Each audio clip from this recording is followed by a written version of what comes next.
Better hold on to your nuts and butts, folks, because this is triggering fans of NBA Superstars 2024 edition. The video begins right after this. Before I begin, I want to give a shout out to the sponsor of today's video, DraftKings. Basketball fans, we've seen it all this season. Rookies rising to the top and legends leaving their legacy on the court, and there are just a few weeks left to get in on the action. Right now, you can get in on the action with DraftKings Pick6, a brand new way to play daily fantasy sport. All new customers who play $5 will get $50 in Pick6 credits. It's really simple to get started. All you got to do is just download the DraftKings Pick6 app and sign up with code BARRY. Then you pick at least 2 players and choose if they'll have more or less of a stat, such as if, will they score more or less than 30 points, or have more or less than 8 assists, or more or less than 10 rebounds. You get the idea. Then you lock them in and compete against others for a shot at huge cash prizes. So what are you waiting for? Download the DraftKings Pick6 app now and sign up with code BARRY only on DraftKings Pick6. The crown is yours. Once again, download the DraftKings Pick6 app now and sign up with code BARRY only on DraftKings Pick6. The crown is yours. Nikola Jokic. Jokic is every bit as good as the stats say he is, offensively. But this horsefucker is nowhere near as good defensively as the stats say. In fact, not only do his defensive stats overrate him, they ignore that he's a flat-out terrible defender and rim protector, period. But you Jokic fans have heard this before. He's been in the league for 9 years now and has one ring to show for it. A worthless ring that he won against 3 play-in teams while getting LeBron on a torn foot tendon in the Western Conference Finals. For all of Jokic's all-around excellence, his teams are just 9-5 in his 14 career playoff series, and that's with Jamal Murray playing. Jokic is just 1-2 in 3 playoff series without Murray. But the most damning stat against Jokic is that he's never beaten a 50-win team in the playoffs. That's right, 0-5 against 50-win teams. He had his chance this year to make it a moot point, but instead he blew a 3-2 lead versus the Minnesota Timberwolves, losing by 45 in Game 6 and then losing at home in Game 7 while his opponent's superstar player played like crap, going 2 of 10 from 3 and missing close looks that he normally makes. The same thing also happened versus Portland in 2019, but nobody cares really. That's the plus side to being a foreign player in a small market. The media will continue to leave Jokic alone and make jokes about his horses or how he looks like Gru from Despicable Me. The only despicable thing here is that Jokic couldn't even make it to the conference finals for his title defense. Also, one of his brothers got in trouble for choking a woman to unconsciousness a while back, yet whenever the Jokic brothers are brought up by the NBA media, it's always to say how quirky and funny they are. Enjoy the stats, Jokic fans. He can't win anything unless all his opponents are under 50 wins and Jamal Murray is by his side to save him. Jayson Tatum, built like Tarzan, plays like Jane, an absolute pussy around the rim on offense. Has played on loaded teams his entire career for a celebrated franchise, so he gets superstar treatment and accolades like first team All-NBA that he doesn't deserve. Whenever it's really gut check time, he becomes a 3-point and contested step back merchant, which makes sense since Kobe is his idol. Did you know that he shot 32% from 2-point range in the 2022 finals versus the Warriors?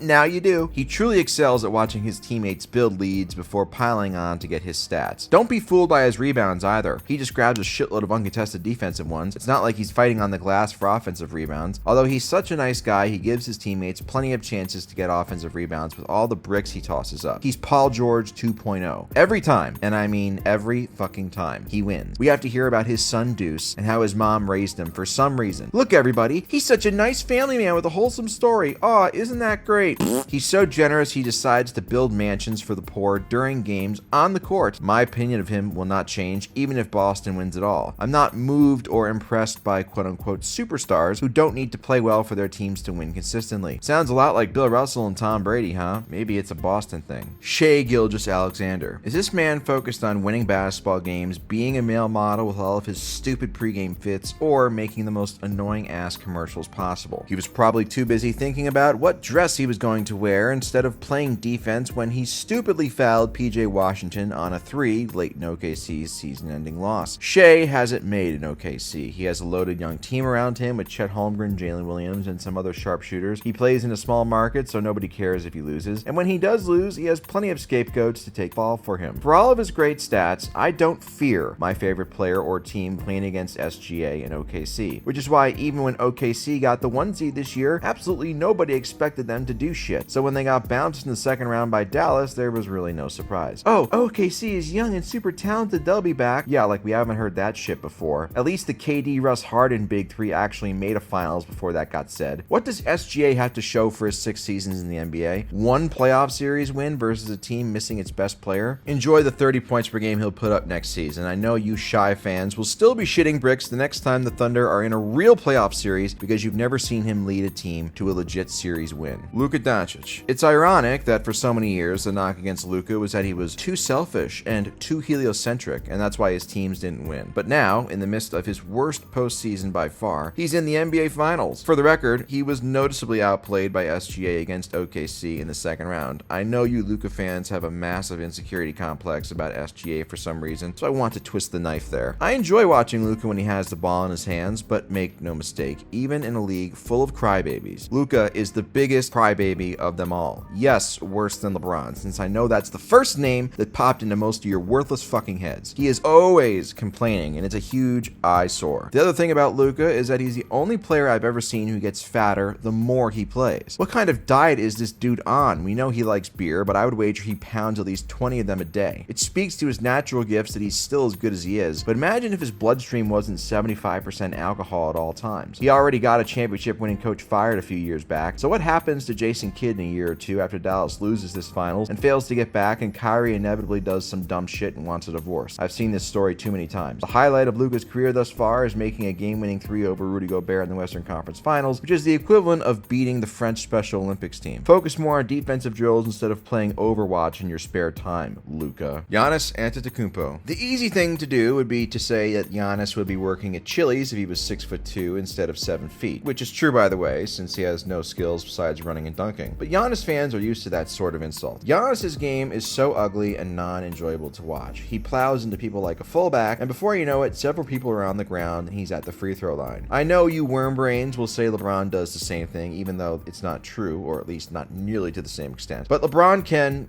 actually shoot the ball to the point where defenses have to guard him. Giannis legitimately cannot shoot outside of the paint or at the foul line. He gets his production though, so it doesn't matter that he has no skills, right? Normally, I would agree with this, as I hate quote-unquote bag Twitter and the like, but Giannis's game is so predictable, especially late in games, and that is why the Bucks, despite enormous amounts of regular season success, have massively underachieved in the playoffs with Giannis outside of 2021. The only reason we don't talk about Giannis being a playoff failure is because of Kevin Durant's oversized shoe and Kyrie being hurt. Is Giannis good enough to lead a team to 16 playoff wins for a title? We still don't know, since he missed 2 of the 16 wins Milwaukee had in 2021. Bucks fans will say he's been injured, but all I hear when they say that is he's unreliable at the most important time of the year. He's now gotten hurt in 2020, 2021, 2023, and 2024. That's 4 of the last 5 years. Seems like an important pattern, don't you think, Bucks fans? He also demands that the team waste a roster spot and salary on his shit brother instead of potentially adding new talent that could make the team even better. Selfish Giannis. At least he's on pace to break the all-time NBA rushing record this year. Anthony Edwards. He's the future face of the NBA and it's gone! Well shit, that was cute while it lasted, I guess. One run to the conference finals for a shitty franchise like the Timberwolves gets people overrating you big time. Yes, I know Ant has all the natural charisma that it takes to be the face of the NBA if you ignore some teeny-weeny off-court things like homophobic videos and leaked text of him paying a woman to get an abortion. But the fact is, Edwards isn't good enough to be the face of the NBA. I know he's only 22, which is the excuse people had for him after he got his ass kicked in a surprisingly empty and meek showing in the Western Conference Finals. I don't care what the stats say, I watched it and he was willing to be a bystander way too often. Even if Ant-Man does improve, which is never a 100% guarantee as improvement in sports is not linear, just look at Vince Carter. Will he ever be as good as Jokic is right now? No, and I say that with 1,000% certainty. Will he ever even be as good as Luka is right now? I'm not sure he will be. I do like Edwards and I think he has a lot going for him, but he might be the most overrated player right now and people jump the gun trying to anoint him as the next Michael Jordan. The MJ comparisons are obviously false since Edwards has actually won playoff series and had winning seasons without Scottie Pippen. Jimmy Butler. Jimmy Butler is one of the biggest grifters in the NBA. The guy purposely misses 25 to 30 games every season to focus on his coffee brand or whatever the fuck it is that he's doing away from the game. Then, once the playoffs come around, he goes 100% and everybody falls in love with him, especially Heat fans who worship this dude and want to build him a statue even though he's given them exactly 0 NBA championships, all while they degrade a certain other 6'8" small forward who led them to 2 rings in 2012 and 2013. Speaking of ring culture, for whatever reason, no player who actually has no rings benefits more from said ring culture than Jimmy Butler. I know he's had some monster performances in the playoffs, to be sure, but with the way people talk about him in hushed tones, you'd think he was walking around with 3 or 4 rings on his resume. He's also an attention whore. I mean, just just look at his media day photo from this past season. That's a 34-year-old man dressing like an emo teenager. What is this, My Chemical Romance? I mean, come on. I have an actual challenge for Jim. Play more than 65 regular season games in a Heat uniform for once to help your team get a high seed for the playoffs to make your title path even easier. I know you can do it, bud. Or maybe you can't. Jamal Murray, 33, 6, and 5 on 65% true shooting percentage. That is what Jamal Murray averaged in the 2023 Western Conference Finals versus the Lakers. Why is that notable to me? Because it's the biggest fluke performance I've ever seen from a player in a playoff series, and it came against my favorite player's team. Absolutely zero stinkers for a guy who's one of the most inconsistent players you've ever seen. He turned into the best player in NBA history for 4 games, and I was told mercilessly that I was just being butthurt and that it wasn't a fluke. All because of a playoff series that Murray had versus Utah in 2020, where he had 3 terrible games. 0 stinkers versus 3 stinkers. Difference? See it. Time has done nothing but prove me correct, by the way. Murray doesn't care about the regular season at all. At least in Jimmy Butler's case, he used to care back in Chicago. Hence why, despite his proclivity for great playoff moments, Murray has still never made an all-star team or an all-NBA team. But the moment you put a Lakers uniform in front of him in the playoffs, he turns into the best player ever, or, even this last year, turns into God for multiple fourth quarters to swing the series. Then, of course, when he isn't getting his way, he turns into a crybaby and starts throwing heat packs at the refs. He should have been suspended, but wasn't, and Denver choked away a 3-2 lead anyway, thanks to Murray averaging just 18, 4, and 4 per game on 48% true shooting for the series. Gee, not quite 33, 6, and 5 on 65%, is it? Most players, I could care less if they perform well, but Murray is the exception. I want him to perform well, so what he does against LeBron and the Lakers will hurt less, but it doesn't. He lives only to get blowjobs on Snapchat, I haven't forgotten, and to break LeBron fans' hearts, which to many makes him a hero, but to me makes him an annoying Canadian fuck like Terrence and Phillip. Victor Wembanyama. After a somewhat rocky start to his historically hyped up rookie season, Wemby began to get the hang of things, no offense to Aaron Hernandez. He led the league in blocks while averaging 21, 11, and 4 on just below average league efficiency. With the addition of such an alien to their roster, surely the 22 and 60 Spurs jumped up in the win column. Oh, wait, fuck, they improved exactly 0 games despite adding Wemby. Is this Wemby's fault? No, but it does make you wonder how many more years of tanking the Spurs will have to do before they feel good enough to actually try and win games. For all the freak show things Wemby can do, he's not a great shooter, which is important since I believe he takes too many jump shots and his efficiency should be better than it is. And, this is the key one, he's not a comfortable point center like Nikola Jokic, Alfred Sengun, or even Domantas Sabonis. Yuck. Call me a hater, but I see Wemby Spurs tenure going very much the way of Anthony Davis's time in New Orleans. Remember, AD was probably the 3rd most hyped first pick since 2003 after LeBron and Wemby, but in his 7 years in New Orleans, despite all of his superhuman stats, he made just 2 playoff appearances because he's not a guy you can run your offense through. That's what I see with Wemby, who will no doubt be putting up MVP stats in short order, but will it even matter? Will it translate to more wins? If Wemby is truly the inner circle level all-time great many believe he will become, the answer is an easy yes, and yet I still have my doubts. Joel Embiid. Did you hear the news? Joel Embiid is hurt again, and you won't believe this, it's during the playoffs. Well, that never happens except for every year. Embiid is the best big man of all time for January games against shit teams like Charlotte or Brooklyn, but is also the most consistent playoff dropper since James Harden and Karl Malone. He is impossible to watch for everybody outside of Philly due to his incessant foul baiting, and I don't care. It does matter that he foul baits as much as he does,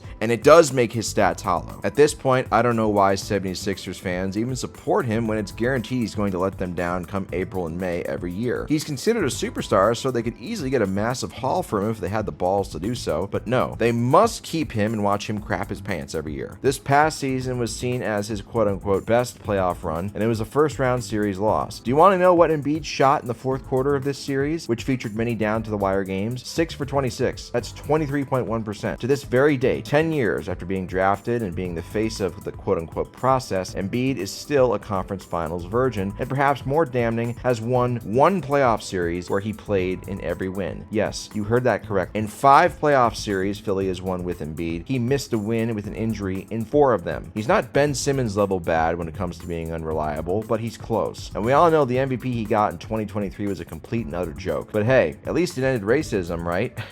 Right? Kawhi Leonard. Explaining Kawhi's career to somebody who didn't watch him play will be very difficult to do because it's difficult to explain his career to people who did watch him play. After years of load managing the regular season, Kawhi finally managed to sack up enough to play a respectable amount of games and had a very good season as you might expect, although he certainly didn't deserve second team All-NBA over LeBron. That's a fucking joke. But in a brutal twist of irony, Kawhi has been able to stay healthy for the playoffs in any year since 2020, his first with the Clippers. Kawhi hitched his wagon to LA with Paul George in 2019 after winning in Toronto, and it's been a massive failure. Luckily for Kawhi, the Lakers and LeBron exist in the same city to take a lot of the negative attention and bullets for the Clippers. But for all the issues LeBron and the Lakers have had since 2019, they at least have a banner to show for it. A banner the Clippers blew a 3-1 lead trying to win, by the way. Remember that whole marketing campaign about how LA was Kawhi's city? Yeah, that's a fucking joke. Kawhi hasn't started and finished a playoff run since 2020, and he has just 2 complete playoff runs over the last 8 years. He still has fewer career points than Tobias Harris and Jeff Green, and he's only getting older. I don't know what the future holds for Kawhi at this point, but I know the Clippers regret going all in on him in PG while watching OKC build a contender for years to come with their draft picks. Stephen Curry. Oh, Steph, we've been through a lot. I've made plenty of videos showcasing how, for all of his greatness and showmanship, that Steph is the biggest frontrunner of all time and also a choker. I know he has 4 rings and a Finals MVP, but the first 3 rings are as worthless as a celibate hooker, and his last ring, by far the most legitimate one he has, came after beating Denver without Murray and Michael Porter Jr., and then Memphis without Ja in the second round. He's never defeated LeBron on an even playing field, despite 2 golden chances to do so in 2016 and 2023. Yet, because of Steph's cowardice in recruiting KD, which altered the NBA for the worst forever, I had to listen to how he took 3 rings off of LeBron, despite never outplaying LeBron in any series. But you already know all of this, and my beef with Steph. But what you might not know is this little stat that really drives home just how unclutch Steph is, and how he might only have 1 ring, if not for Kyrie's injury in 2015, and a fluke cap spike that allowed the Warriors to sign Durant in 2016. You ready? Here it goes. Since 1997, the first year with play-by-play data, 181 different players have made a go-ahead shot in the final 50 seconds of a playoff game, and Steph Curry is not one of them. In fact, he is 0 for 14 on such shot. That's the most shots without a make in the league in that span, even worse than Russell Westbrook's 0 for 13. The Warriors have missed the playoffs 3 out of the last 5 seasons, and the only thing preventing their post-KD era from being seen as a failure is that fluke-ass 2022 title run, where about 5 or 6 role players all played the best ball of their career at the same time, bail Steph out from having to take any pressure shots, which, as stated above, he's historically awful at. This is also a retroactive fuck you to Jayson Tatum for the 2022 finals. Having to watch him miss layup after layup was torture. Anyway, Steph will never be as good as LeBron,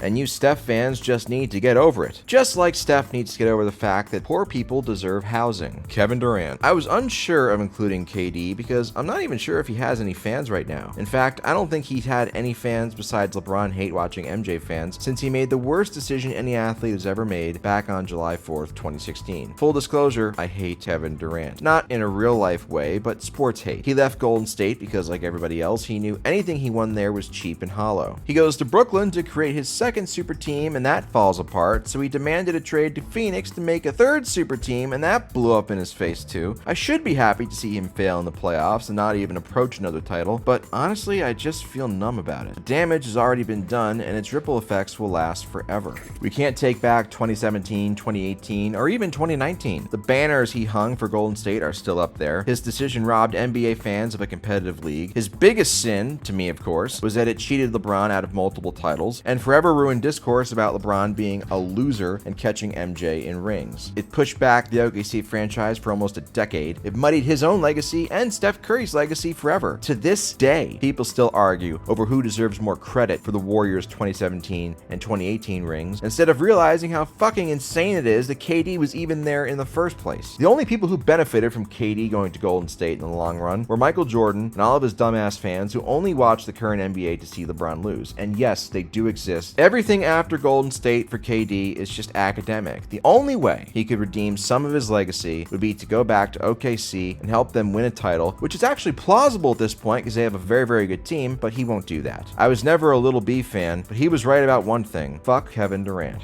And finally, LeBron James. Congrats on making it this far into the video. In the past, whenever I've done a triggering video like this, I found it hilarious that most of the butthurt came from people saying that I was praising LeBron too much, which I swear to God was not my intention, but it gave me an idea. I promised myself if I ever did another edition of an NBA triggering video, that instead of pointing out LeBron's flaws, which, let's be honest, his haters already do 24/7, I'm going to lean into my LeBron fandom to trigger the fuck out of so many people. So let's begin. LeBron is the GOAT and the best player of all time. Simply put, he has been playing better for longer against better competition than anybody else ever has. Done. There are endless stats I could use to support my case, but I know for most people, it always goes back to 6-0 versus 4-6, and that's a shame, since MJ's finals competition was grade A horseshit compared to LeBron's, who is the unluckiest player in sports history. Let's take a deep dive into that. Okay, he benefited from the Ray Allen and Kyrie shots in 2013 and 2016. That's the good luck. Now, let's look at the bad luck he's had in years he didn't win the title. His rookie year saw an 18-game win improvement, but no playoffs. He had no playoffs despite a winning record in year 2. His teammates shot 22% in a Game 7 loss versus Detroit in year 3. He was overmatched greatly by San Antonio in the finals in year 4. He had 45 points in a Game 7 loss versus Boston in year 5. He averaged 39, 8, and 8 per game, but lost to Orlando and their shooting luck in year 6. Delonte rumors ruined team morale and LeBron's focus in year 7. He let Dirk win because he's just such an unselfish great guy in year 8. He averaged 28, 8, and 4, but lost to San Antonio's unsustainable shooting in year 11. He averaged 36, 13, and 9 per game, but lost to Golden State thanks to Kyrie getting hurt in year 12. He averaged 34, 12, and 10, but lost to Golden State thanks to them adding Kevin Durant in year 14. He averaged 34, 9, and 10, but lost to Golden State again, thanks to them also adding Kevin Durant in year 15. He hurt his groin badly while the Lakers were the 4 seed in year 16. Solomon Hill ruined his ankle with the Lakers in the 2 spot in year 18. He averaged 38 and 6 per game, but it didn't matter because Pelinka and Genie traded for team cancer Westbrook in year 19. He averaged 28, 10, and 10 on a torn foot tendon, but lost to Denver in the conference finals thanks to Murray turning into the GOAT for 4 games and shooting luck. And then this past year, he averaged 28, 7, and 9, but lost to Denver thanks to 2 god fourth quarters from Murray and his teammates combining to shoot 28% from 3. Oh, I know, the dick riding and the bronze sexual comments will be overwhelming. I really don't care. You just have to sit there and take it. The whole point of this video was to trigger you, and I don't care if it took until the very end. I did my job. Thank you all for watching.